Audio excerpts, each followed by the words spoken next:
Welcome to EPG Pathshala. I am Dolika Jyoti Sharma and is an assistant professor in English at Guwahati University, Guwahati, Assam. The present module is on the aesthetics of self-fashioning and Indian poetry, which is included in the paper on Indian writing in English. This module deals with the problematic of self-definition and representation of subjectivity in the larger framework of national imaginary in terms of the creation of a register of poetic experiments instrumental to the process of decolonization, which introduces a shift in perception in pre-independence and post-independence Indian English poetry. Indian English poetry, according to Bruce King, quote, has evolved from its British roots into a product of an independent nation and its culture, unquote. The considerable effect of national formations and longings on the subsequent development of poetry brings to our focus the questions of canonicity, recreation of structures of colonialism and oppression through narratives of race, resistance, cultural recuperation by the colonized subject, and linguistic experiments as the poets strategically articulate a sense of Indianness in their verses. This sense of Indianness is articulated in their attempt to use Indian themes and subject matter, which during pre-independence period leads to a mere imitation as pre-independence verses hardly focus on local realities. However, we need to qualify this because not all poets were writing in pure imitation of the 19th century Romantic poets. Many of them, take Dutt for example, although she largely wrote with the English Romanticism, all right, in her mind. At the same time, she also does write about women such as Sita in India. She talks about Indian mythologies. She takes up Indian mythological figures in her poems. And for example, in a sonnet, she privileges the lotus, the Indian flower, over all the other flowers, including rose. So it's not as if all Indian English poets in before India's independence were imitating the English, although many of them were, of course.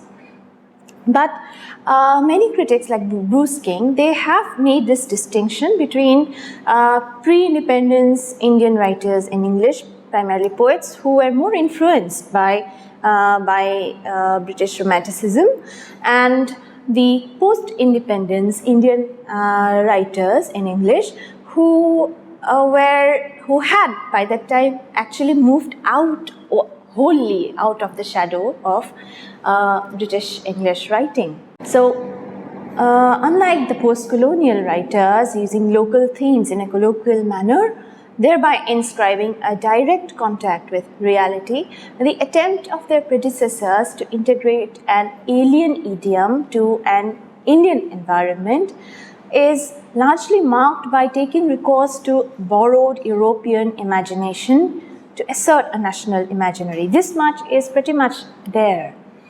The return of colloquial vigor and the sense of immediacy and direct relation with the reader in the 1950s and the 1960s replaced this quote-unquote borrowed romanticism of the earlier poetry. This, of course, has also to do with the advent of modernism in 20th century English literature.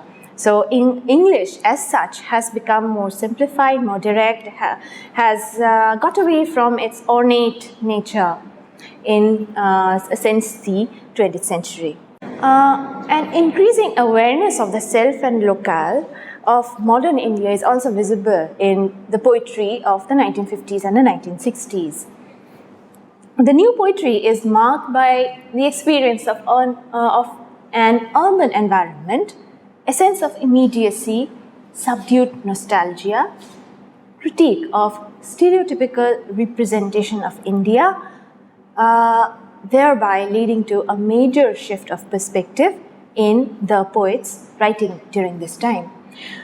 This present module is designed to help you first to read critically the history of Indian English poetry, secondly, understand the important socio-cultural events or contexts which were instrumental to the history of the emergence of this poetry.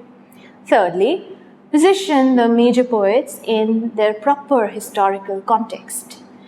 Fourth, to apprehend the major poems. And finally, to understand the performative and literary concerns of these poets.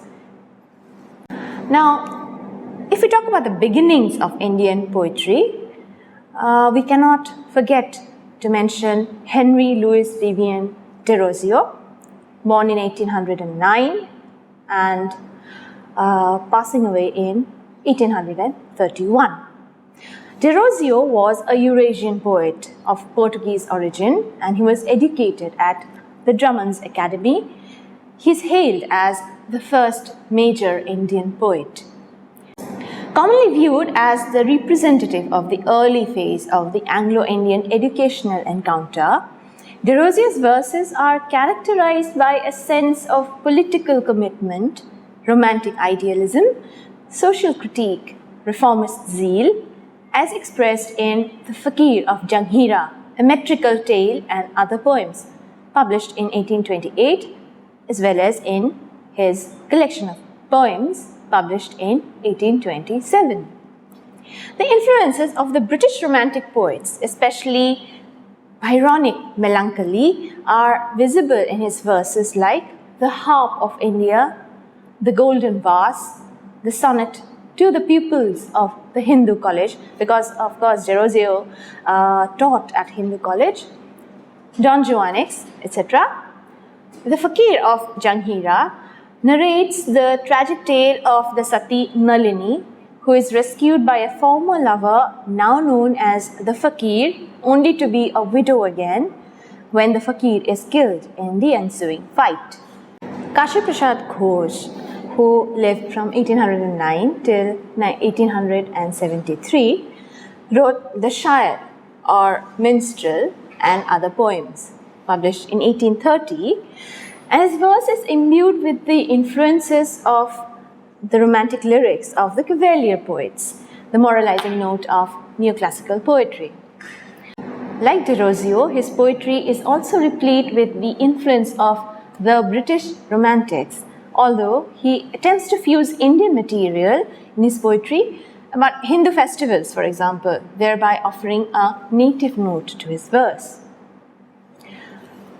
Poetry during the period from 1857 to 1920 got some momentum with the Dutt family album, which was published in 1870. This was a family anthology which was a collection of 187 poems written by the Dutt brothers, Govind Chandra Dutt, Hur Chandra and Girish Chandra Dutt, and their cousin Umesh Chandra. Shashi Chandra Dutt's Miscellaneous Verses was published from Calcutta in 1848. His brother Ishan Chandra Dutt also published some verse in essays and poems, which came out in 1872. Among the sons of Rashamoy Dutt, Hur Chandra published Fugitive Pieces in 1851 and Lotus Leaves, or poems chiefly on ancient Indian subjects, 1871. He also regularly contributed to the Bengal magazine. His brother, Girish Chandra Dutt, published Cherry Stones, 1881, and Cherry Blossoms in 1887, and The Loyal Hours, poems welcoming the Prince of Wales and the Duke of Edinburgh on their advent to India in 1869 and 1875. This was published in 1876. Ramesh Chandra Dutt was a more renowned poet, lived from 1848 to 1909. He is known for his translations as well. His translation is the Ramayana and the Mahabharata, the great epics of ancient India, which came out in 1900. Michael Madhusudan Dutt, who lived from 1824 to 1873, embraced Christianity and wrote exclusively in English in his early writing years as an Indian English poet. Apart from the sonnets and shorter lyrics, the long poems The Captive Lady, 1849, and The Visions of the Past, 1849 as well, are noteworthy. It is also interesting to look at how lady in The Captive Lady is spelled in an archaic manner, recalling the archaic age, the ancient age, as it were, that it goes back to.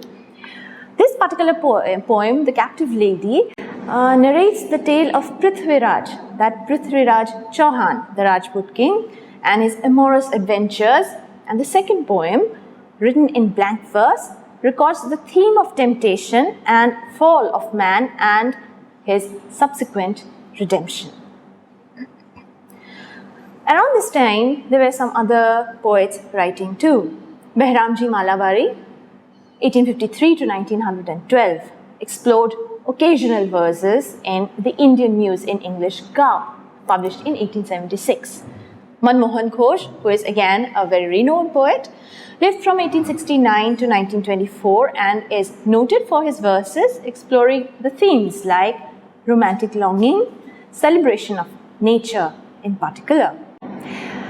Most of his poems are, again, reworkings or they look back into both the ancient Indian age as well as to British Romanticism as well.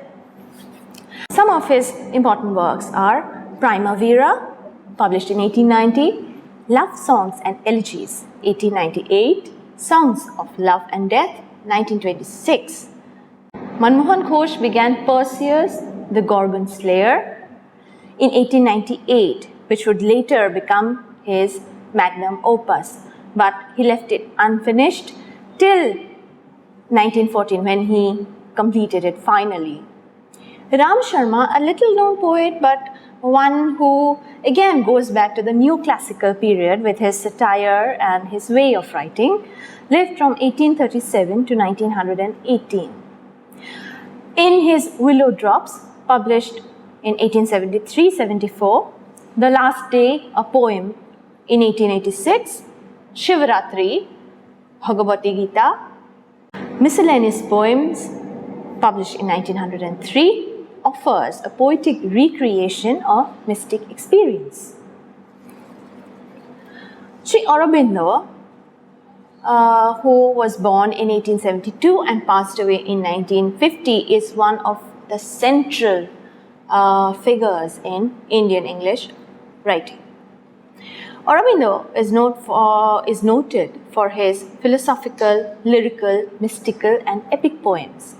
His very early poetry contains the traces of romantic themes of love, death, freedom, subjective longing as expressed in long verse narratives, which include Urvashi, published around 1898, and Love and Death, which was written in 1899 and published in 1921.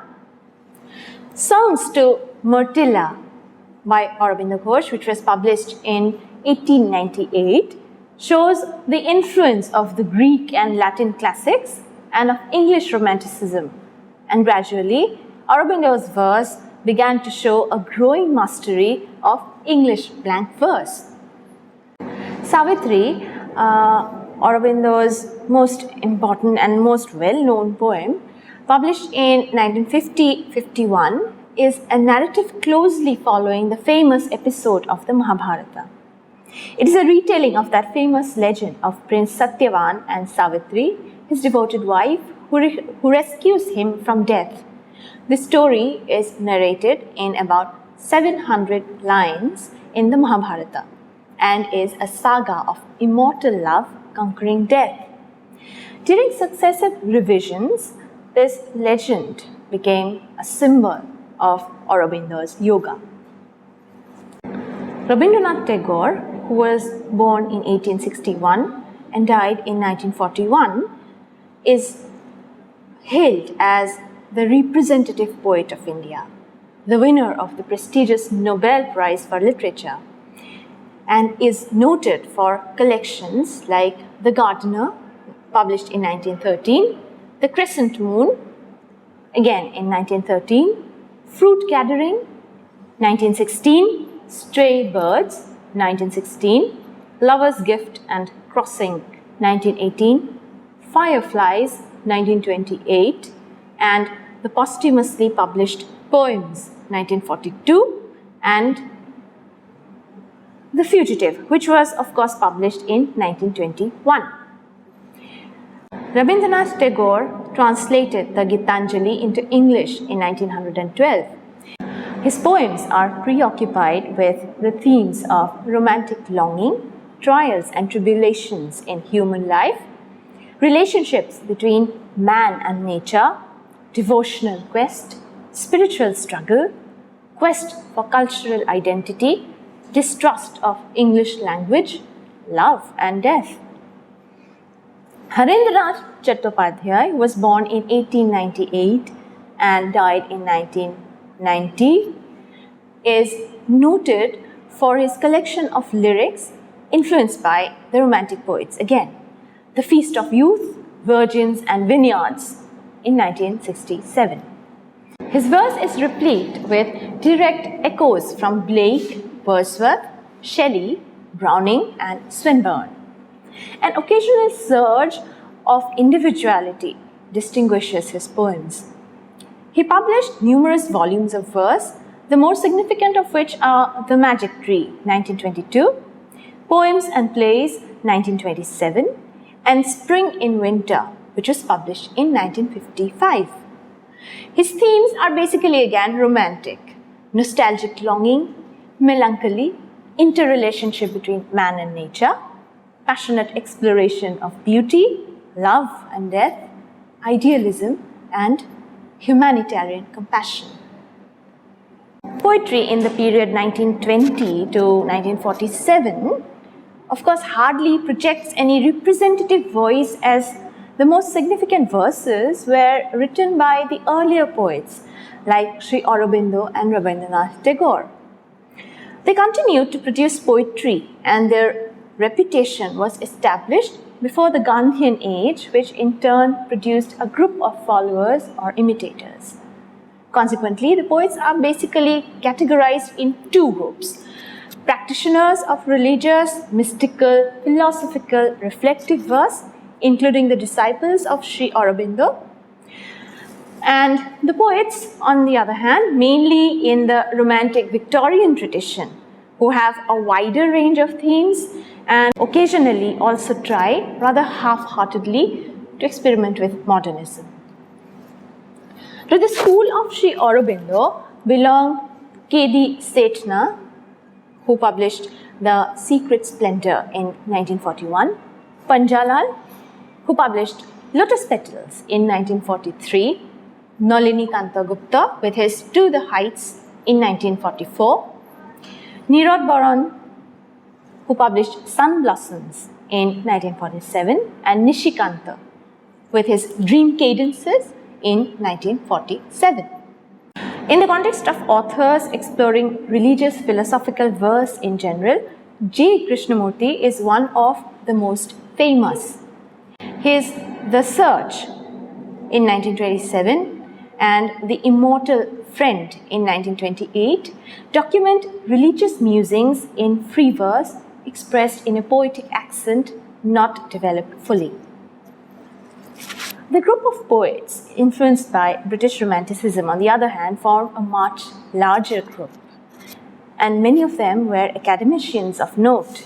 G.K. Chetur, who lived from 1898 to 1936, published verse collections including Sounds and Images in 1921, The Temple Tank and Other Poems in 1932, and The Shadow of God, which came out in 1934.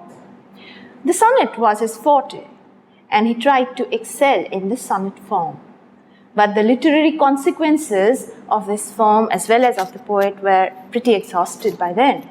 His brother S.K. Chettur, who was born in 1905 and died in 1973, is known for a solitary collection, Golden Stair and Other Poems, published in 1967.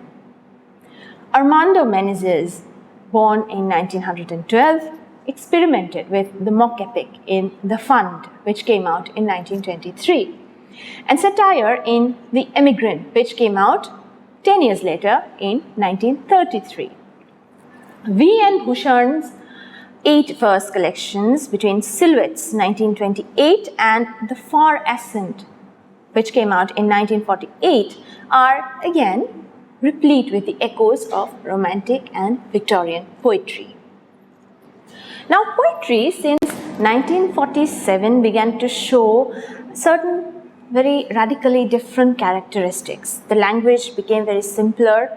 The poetry also began to engage itself more with the present, with reality, and there were few instances which actually went back to past myths, recreated the past myths, like the pre-independence Indian English poets did.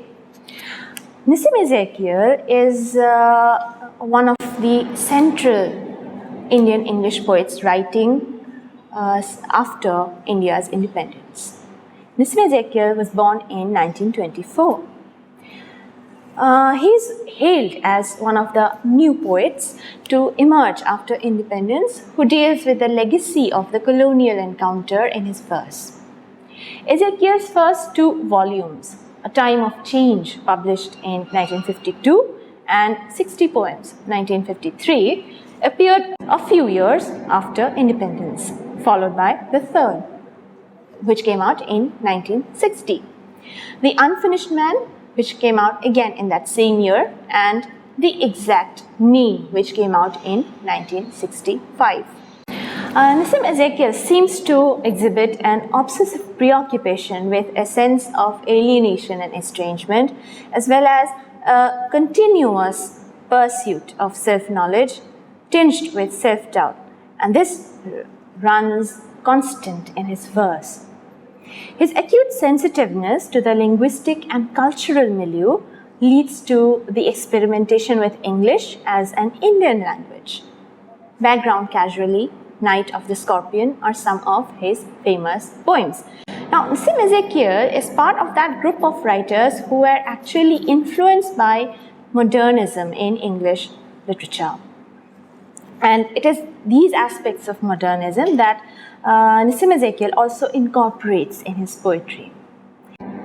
In Hymns in Darkness, which came out in 1976, and Latter-day Psalms, which came out in 1982, he seeks to transform the mundane everyday life to reach a transcendental experience of reality. Ezekiel is also a poet of the urban landscape, as he focuses on the landscape of Indian cities. Tom Morris, born in 1938, is a Goan Christian and is known for collections of verses like A Beginning, which came out in 1957, Poems in 1960, John Nobody in 1965, and Bedlam and Others in 1966. His poetry is highly subjective, and he employs confessional tone to capture the sense of loneliness and estrangement. Replete with myths and surreal imagery, his poetic oeuvre celebrates England as a surrogate home, although his sense of affiliation to its culture was not without discomfort. Landscape Painter, Christmas Sonnets are his well-known poems. P. Lal was born in 1929, wrote collections like The Parrot's Death and Other Poems in 1960, Change, They Said in 1966, Draupadi and Jayadratha and Other Poems in 1967, Yakshi from Didarganj and Other Poems in 1969, The Man of Dharma and the Rasa of Silence in 1974, and Calcutta, a long poem in 1977. His aim to offer the verse transcreation of the Mahabharata is an attempt to infuse the Indian sensibility in his verse. Adil Jussawalla was born in 1940, is, on the other hand, preoccupied, like Nissim Ezekiel, is occupied with the problematic quest for defining the self, which often emerges with fractured, broken, and fragmented images when confronted with the multiplicity of social, cultural, and linguistic locations. The essence of fractured identity in terms of personal and public histories and cultural locations distinguish his poetry.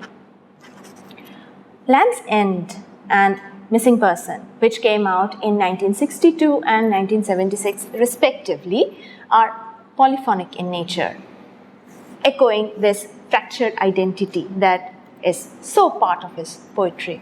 In Missing Person, a poem on identity crisis, Jussawalla employs modernist and postmodernist techniques, cinematic montage, and creative collage, complex puns, rich allusions, and linguistic experiments to create a dialogic archive of multiplicity of voices.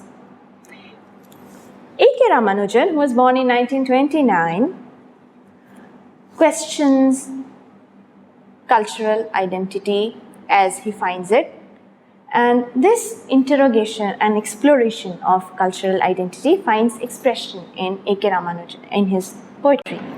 Ramanujan in his own way is also concerned with a fragmented identity as he tries to straddle between two cultures, one his very South Indian culture and the culture he confronts when he moves to the US, the United States of America. Born in Mysore in 1929 into a family of Sri Vaishnava Tamil Brahmins, Ramanujan is well known for his collections The Striders in 1966, Relations, which came out in 1971, and Second Sight, coming out in 1986, Collected Poems, which came out in 1995. The translations from Tamil, The Interior Landscape, 1967, Speaking of Shiva in 1973, Hymns from the Drowning in 1981, Poems of Love and War, 1985, and When God is a Customer are replete with nuances of myth, history, and memory. His preoccupations with ancient heritage and culture in terms of juxtaposing the world of Hindu myths and the burden of the alien tongue, as well as the depiction of the transition from innocence to experience, lend a unique perspective on the dimension of cultural identity. R. Parthasarthi, who was born in 1934, explores the complex and chaotic process of deculturation, replete with guilt and dilemma in terms of the use of English in The First Steps, Poems, 1956 to 66, which came out in 1967, Rough Passage, which was published in 1977 and 1980. His solution is to Indianize or decolonize English, to make it thereby a viable, a more native medium which is suitable to our context. K.D. Katrak, who was born in 1938, writes in a reflective vein, and Giv Patel, who was born in 1940, a Parsi, offers an exploration of the sense of dislocation, special, historical, cultural dislocation, and entrapment in his poems, which came out in 1966, How Do You Withstand Body in 1976, and Mirroring in 1991. The feeling of a marginal onlooker, a confirmed outsider, creates a feeling of rootlessness, as experienced also by Jussawalla and Ezekiel. Pritish Nandi, who was born in 1947, is noted for his modernist inclinations in collections like Of Gods and Olives, which came out in 1967, The Poetry of Pritish Nandi in 1973, and Tonight This Savage Right in 1977. Nandi's effort is to blend contraries, and therefore we witness Aphrodite, the Greek god of love, and Shakuntala, Shehnai strains and arietas, Raktakarabis and hyacinths in his verses, and his forte is prose poetry. Arun Kolatkar, born in 1932, is a bilingual poet who writes both in Marathi and English, and he is hailed as a true modernist poet in Indian English poetry.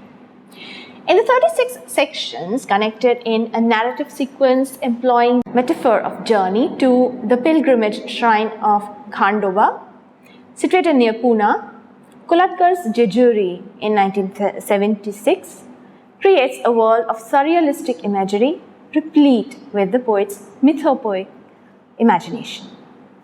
The themes of alienation, estrangement, and the disjunction between appearance and reality lend the poem the status of an Indian wasteland, as Kolatkar integrates the withering sense of spiritual faith into the framework of parody of the practice of institutionalized religion. Kolatkar, Mahapatra, Chitre, and Mehrotra are the experimentalists who use non-realistic poetic modes. Dilip Chitre, born in 1938, like Kolatkar, is a bilingual poet who writes poems again in Marathi and English. His poems in English were published in Ambulance Ride in 1972 and Traveling in a Cage in 1991. Mostly autobiographical in nature, his poetry is often marked by the depiction of inner crisis and mystical feelings. Arvind Krishna Mehrotra, who was born in 1947, is known for Bharat Mata, a prayer, which came out in 1966. This was followed by Woodcuts on Paper in 1967, Poems, Poems, Poemas, 1971, 9 Enclosures, 1976, Distance in Statute Miles, 1982, Middle Earth in 1984 is a selection from the preceding 2 volumes along with some later works, and The Transfiguring Places came out in 1988. Mehrotra edited the Oxford India Anthology of 12 Modern Indian Poets, which came out in 1992. This was an epoch-making work which was responsible for creating a subjective canon for Indian English poetry in English. His poetry is replete with nuances of surreal imagery, a sense of minimalism, and vivid pictorial symbols. Like Mahapatra, he also explores an inner landscape. Jayanta Mahapatra, born in 1928, mixes history, memory, desire, resonance of sensory experience and symbolic value in his poetry. He is best known for Close the Sky 10 by 10 in 1971, Swayamvara and Other Poems in 1971, A Reign of Rights 1976, A Father's Houses 1976, Waiting 1979, and so on. His poetic world is distinguished by the use of metaphors, an acute sensitivity towards history, landscape and locale, a sense of inwardness, religiosity. Integrating historical and mythic pasts, Mahapatra offers a unique perspective on Indianness and Indian identity as he delves into the local landscape of agrarian and feudal Orissa. The spaces of temples and abandoned cemeteries crowd his verses. Ruined landscapes, people with fishermen, widows, whores, beggars, priests depict the lived reality of India with the unique essence of historical and mythical perspectives. Keki.N Daruwalla, who was born in 1937, is a Parsi poet and a member of the Indian Police Service. He is renowned for his acute social consciousness as expressed in Under Orion in 1970, Winter Poems 1980, and A Summer of Tigers in 1995. His poetic world is replete with animal imagery and images of violence, as Daruwalla's India is torn apart by violent intrusion of forces beyond control. Ironic and skeptic, Daruwalla sketches a world of inner spiritual wisdom with sensitiveness towards the socio-cultural scene. His satire can hardly be missed in his verses. Shiv Kumar, who was born in 1921, is noted for integrating the confessional tone with the ironic, and his poetry is replete with the nuances of cultural dislocations between East and West.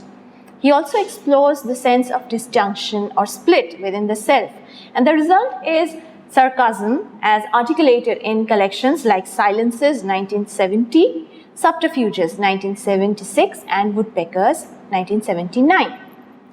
Manohar Shetty and Vikram Seth are noted poets of the 1980s.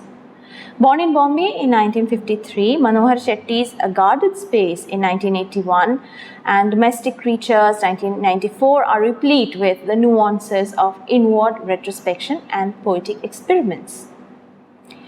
Vikram Seth, born in 1952, is noted for Mappings 1981, The Humble Administrator's Garden 1985, The Golden Gate 1986, and so on, where he confidently uses free verse and infuses conversational idiom into poetic language to lend the colloquial vigor to mundane issues. In conclusion, from what we have seen about all these writers, all these Indian English poets writing both before and after the independence, we can see that Indian English poetry has emerged not as a unified body of poetry, but shows dynamically different aspects from time to time. This module on the evolution of Indian poetry has helped you by now to trace the course of the emergence of Indian English poetry by situating it again in a larger socio-cultural context, to confront the issues of cultural identity and politics of representation in terms of reading strategically the important poets and their works. This has also tried to sensitize you towards the use of language as structuring one's worldview and addressing the common seamless integration of questions of canonicity and Indianness. The expression of the process of enculturation and consequent decolonizing tendencies in the larger intellectual framework of self-fashioning and the politics of resistance has also been the primary thrusts of this module. Thank you.